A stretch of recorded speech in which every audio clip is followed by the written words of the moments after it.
Հանուն Հանրապետության կուսակցության նախագահ Արման Բաբաջանյանը հայտնել էր, որ 2026-ի փետրվարին ԱՄՆ փոխնախագահ Ջեյդի Վենսը կայցելի Հայաստան։ ԶԼՄ-ները լրացուցիչ մեկնաբանությունների համար դիմել են արտաքին գործերի նախարարություն, որտեղից հայտնել են, որ Հայաստան նախատեսվող բարձրաստիճան այցելի մասին կհայտնեն պատշաճ կերպով եւ ժամկետներում։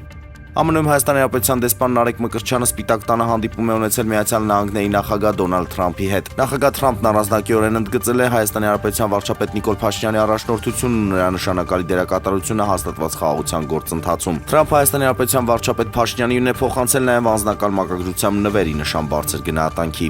Ադրբեջանից Հայաստան բենզին ներկրած երկրորդ ընկերությունը Շիշա World SPԸ-ն է բանավոր հարցմանի պատասխան հայտնել են Պեկից։ Ադրբեջանի միջոցով Հայաստան հացահատիկի մատակարարումներից բացի Ռուսաստանը քննարկում է պարարտանյութեր մատակարարելու հնարավորությունը, ուսումնասիրվում է նաև հետադարձ բեռնափոխադրումներ ապահովելու հնարավորությունը, հայտնել է Ռուսաստանի փոխվարչապետ Ալեքսեյ Օվերչուկը։ Լիբիայի ազգային միասնության կառավարությունը պաշտոնապես հաստատել է բանակի գլխավոր շտաբի պետ Մոհամմեդ Ալ-Ահմեդ Ալ-Հադայի մահը։ Նրան տեղափոխող ինքնաթիռը կործանվել էր Թուրքիայում Անկարայից մեկնելուց անմիջապես հետո։